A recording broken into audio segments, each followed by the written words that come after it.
Hello दोस्तों, you are just now with doctor Ali Hasan speaking family. मेरे प्यारे दोस्तों, आज मैं फिर आपके सामने हाजिर हूँ पूरे जोश, पूरे होश और पूरी एनर्जी के साथ। क्यों? क्योंकि मैं प्यार और मोहब्बत की बात करने आया हूँ, क्योंकि मैं पढ़ने और पढ़ाने की बात करने आया हूँ। अरबी में कुरान के अंदर एक आयत है, कुन तुम खैरा उम्मतिन, ये तुम सबसे बेहतरीन लोग हो। फिर आगे कहा कौन? तुम में सबसे बेहतरीन लोग वो हैं जो इल्म सीखें और सिखाएं। सरस्वती के भंडार की अजब निराली बात, ज्यों खर्चे त्यों त्यों बढ़े, बिन खर्चे घट जात। इल्म जिसके पास भी सीनों में दबा हुआ है, वो बाहर निकले, लोगों तक पहुंचे। जब इल्म इंसान का किरदार बनकर बोलता है तो उसके दिलों में मोहब्बत पैदा होती है।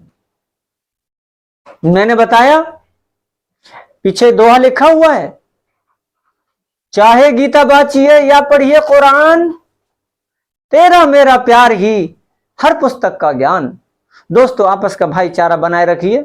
सबसे बेहतरीन धर्म वाले भी होंगे आप, सबसे बेहतरीन इंसानियत वाले भी होंगे, और वो सपना साकार करेंगे जब हम कह सकेंगे, अलल ऐलान कह सकेंगे कि हम इस बात में यकीन रखते हैं वसुधैव कुटुंबकम, ये सारा संसार ही हमारा परिवार है। इसीलिए किसी की गलतफहमियों में ना आए, किसी के भड़कावे में ना आए। कोई आग जलाने के लिए आए, कोई आए आग को भड़काने के लिए आए, किसी की बातों में नहीं आना। दोस्तों, अपने विवेक का इस्तेमाल करना है आपको, विवेक। लेकिन हो क्या रहा है? फूटी आंख विवेक की, लखे न संत असंत, जाके संग 10-20 हैं, ताको नाम महंत। हर एक दूसरा आदमी खड़ा हो जाता है 10 आदमियों को लेके कि मैं बहुत बड़ा मुल्ला हूं, बहुत बड़ा मुफ्ती हूं, बहुत बड़ा संत हूं, बहुत बड़ा आचार्य हूं, धर्माचार्य हूं, श्री श्री हूं, ये हूं, वो हूं। दोस्तों, पहचानना होगा, आपको अपने विवेक को लगाना होगा। बड़े दुख के साथ है ये बात, फूटी आंख विवेक की कहना नहीं चाहिए, लेकिन विवेक की आंख नहीं फूटी, विवेक अंधा हो गया है। आज के दौर में कुछ ऐसा देखने को मिलता है, और जो लोग विवेकशील हैं, जो लोग विवेकवान हैं, वो तड़प रहे हैं, अपनी बात नहीं रख पा रहे, तड़प रहे हैं। तो दोस्तों, मैं आपको ये बताने के लिए, क्योंकि पता है आपको, मैं दोहे से कोई ना कोई बात स्टार्ट करता हूं, किसी ना किसी दोहे को मैं अपनी भाषा में लेता हूं। लेकिन आज मेरा बताने का मकसद ये है कि आप किसी इंसान को देखकर, आप किसी इंसान से बात कर कर, when you are communicate to anybody, suppose that जिससे आप मिले न हो, एक अजनबी से आपकी मुलाकात हो जाती है, you met a stranger person in the train, he want to talk to you, वो आपसे कुछ बात करना चाहता है। सपोज दैट वो तमिलनाडु का है। हमारे तो हिंदुस्तान की खूबसूरती इसी है, इसमें ढेरों सारी भाषाएं बोली जाती हैं। तमिलनाडु का हिंदी जानता ही नहीं, और आप तमिल नहीं जानते, इंग्लिश बचती है कॉमन, तो आप पहचानना है, बात करना है। तो how can you recognise that such person is a confident person और अ लैक ऑफ कॉन्फिडेंस? तो मैं वो क्वालिटीज बताऊंगा जो क्वालिटी जिसके अंदर पाई जाएंगी, आप कह सकते हो वो कॉन्फिडेंट पर्सन है। कॉन्फिडेंस का पर्सन मीन्स अब जो खुद पर यकीन रखता हो, उसे हम कहते हैं कॉन्फिडेंट पर्सन। कॉन्फिडेंट पर्सन की पहचान, एक टर्म्स बहुत चलता है, नैरो माइंड। मैंने यहां ओपन माइंड लिखा है। दोस्तों, नैरो माइंड का मतलब यह होता है बहुत तुच्छ सोच वाला, बहुत तुच्छ सोच वाला। और ओपन माइंड, बड़े माइंड वाला। ऐसा नहीं उसकी खोपड़ी इतनी बड़ी होती है, बड़े माइंड का मतलब किसी भी चीज को देखने का नजरिया अपना बड़ा करने वाला।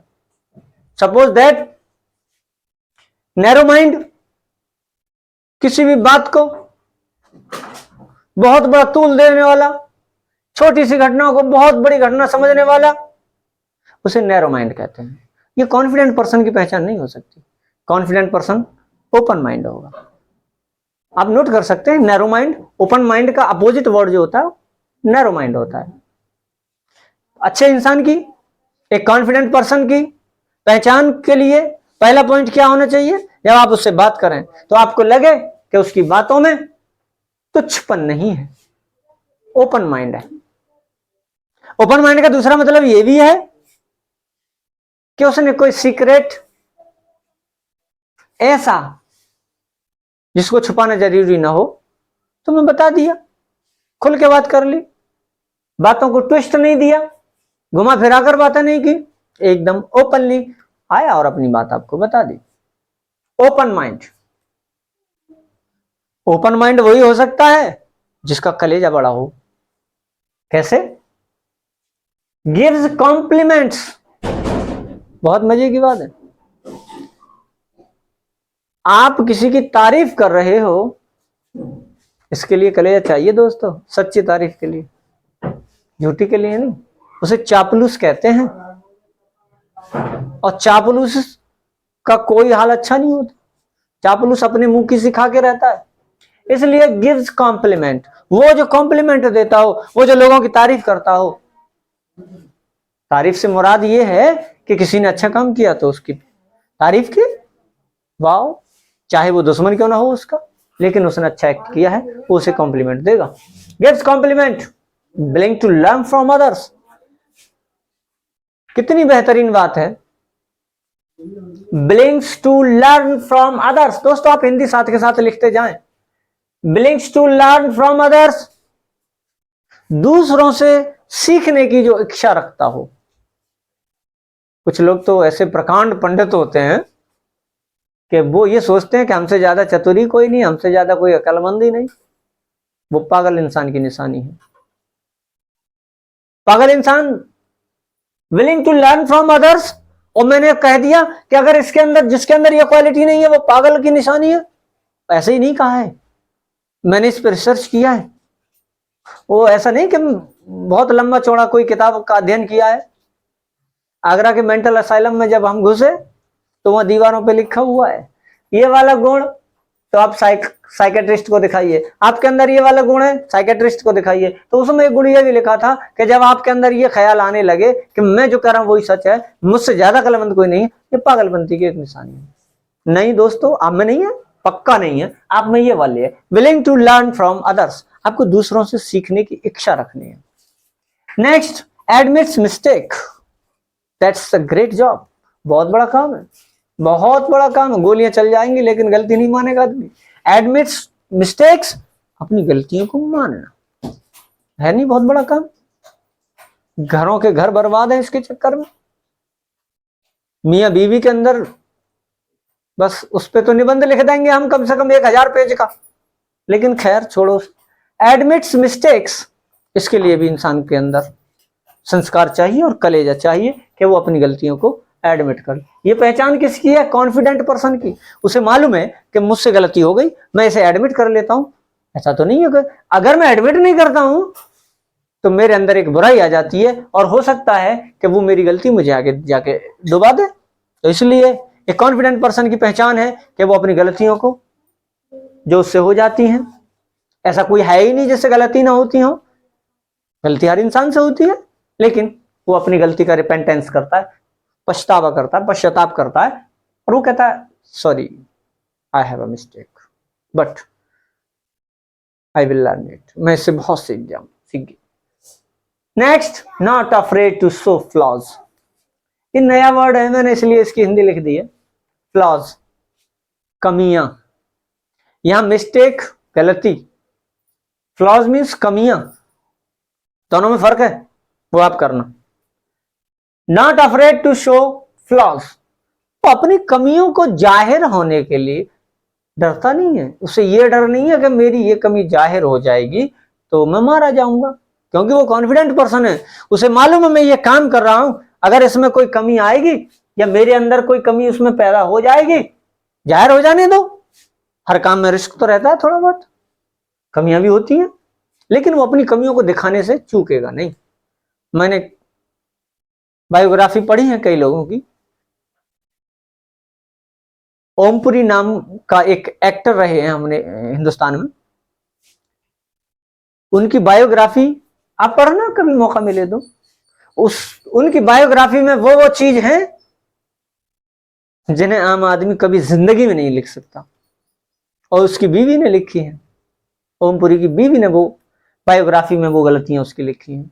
वो मतलब यही तो है, not afraid to show flaws, को उसे अपनी कमियों से, कमियों के जाहिर होने से, कमियों के शो होने से उसे डर नहीं है। हो सकता है उसकी कमियां छोटी छोटी रही, positive thinker, that is the great job, biggest target. Positive thinker, अच्छा सोचने वाला, पॉजिटिव सोचने वाला। पॉजिटिव इन द सेंस, कोई घटना घटित हो गई, एक कहानी छोटी सी है, बहुत छोटी सी है, मैं वो बता देता हूं। पॉजिटिव थिंकर के ऊपर बादल छाया हुआ है, सूरज बिल्कुल दिखाई नहीं दे रहा है, अंधकार है। एक बाबा दुशाला ओढ़ के, चादर ओढ़ के एक जंगल में खड़े हैं, ऐसे करके मुंह लटकाए, चादर से मुंह ढला ढका हुआ है, हाथ में डंडा लगा। उसी मैदान में एक और शख्स घूमता फिर रहा है और वो ये जानना चाह रहा है कि मुझे ये पता चले इस वक्त टाइम क्या है, क्योंकि बादल छाया हुआ है तो पता ही नहीं चल रही कि दिन है कि रात है। तो वो उस चादर वाले बाबा पास जाता है और बाबा से पूछता है, बाबा टाइम क्या हुआ है? बाबा लठ लेते हैं और एक लठ देते हैं घुमा के उसको, और एक लठ देकर फिर कहते हैं 1 बजा है। दोस्तों आपका रिएक्शन क्या होगा इस जगह पे? आप बुढ़े बाबा पे टूट पड़ोगे।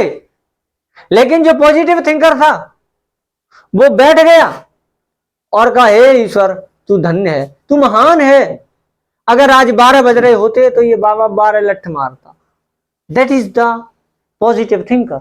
दुख में से सुख को निकाल कर लाना है, उसे हम पॉजिटिव थिंकर कहते हैं।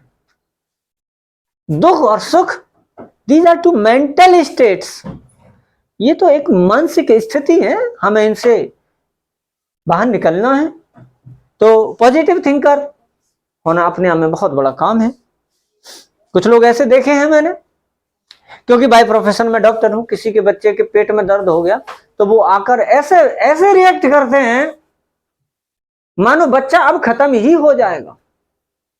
नेगेटिव थिंकर होते हैं वो, उनके अंदर पॉजिटिविटी नहीं होती है। डॉक्टर साहब तुम ही भगवान हो, जो कुछ करना तुम ही करो, जल्दी करो। अगर उनमें पॉजिटिव एटीट्यूड होता, उनकी थॉट्स पॉजिटिव होते, तो कहते बुखार पेट दर्द ये तो आम बीमारी है, चलती रहती, ठीक होती रहती है, तो उससे तकलीफ कम होती। तो जो पॉजिटिव थिंकर होते हैं उनके चेहरे पे मुस्कान रहती है, मायूसी दूर रहती है। Next, risk taker,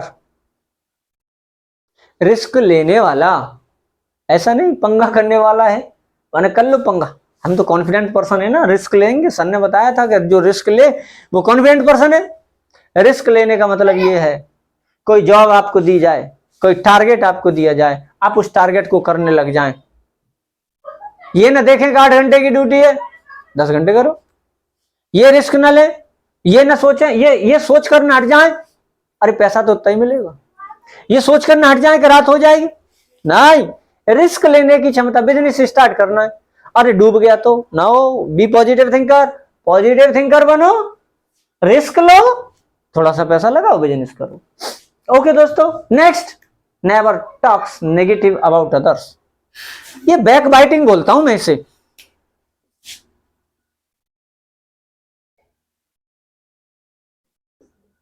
back biting दोस्तों, चुगलखोरी। Never talks negative about others, दूसरों के बारे में कभी नकारात्मक ना बोलो। बोले तो चुगलखोरी ना करो, किसी की चुगली ना करो, पीठ पीछे वो बात ना कहो जो मुंह पे नहीं कह सकते हो। लोग कहते हैं हाँ हम उसके मुंह पे कह देंगे फलाने ऐसे कहा, that is the back biting. Back biting से बचो। Next, likes spending time with peoples, लोगों के साथ वक्त गुजारना जिसे अच्छा लगता हो, जो लोगों के साथ वक्त गुजारता हो उसको आप कहेंगे कॉन्फिडेंट पर्सन है। ऐसे कैसे? ठलुओं के साथ? नो, लोगों से मतलब है, अपने परिवार वालों के साथ, अपने रिश्तेदारों के साथ, अपने कलीग के साथ वो टाइम स्पेंड करता हो, उसे टाइम स्पेंड करना अच्छा लगता हो, उसे वो पसंद हो। कलीग्स, रिश्तेदार, अपने यार दोस्त, उनके साथ उसे टाइम करना टाइम स्पेंड करना अच्छा लगता हो। लेकिन आज हालत ये हो गई है, इस मोबाइल ने सभी की जगह ले ली है। दोस्तों फेसबुक पे पता चला 5,000 फॉलोअर, इंस्टाग्राम पे इतने फॉलोअर, फ्रेंड रिक्वेस्ट आ चुकी हैं, इतने फ्रेंड हो चुके हैं, और घर में बड़े भाई से 1 साल से मुलाकात नहीं हुई, घर में बड़े भाई से 2 साल से बातचीत नहीं है, माँ को 1 महीने से पकड़ कर नहीं पूछा कि माँ तेरे क्या हाल है। फेसबुक पे फ्रेंडों की संख्या बहुत है। दोस्तों let's spending time with peoples, दोस्तों के साथ में टाइम खर्च करना, वो लोग जो आपके अपने हैं उनके साथ में टाइम खर्च करना जिसे अच्छा लगता है।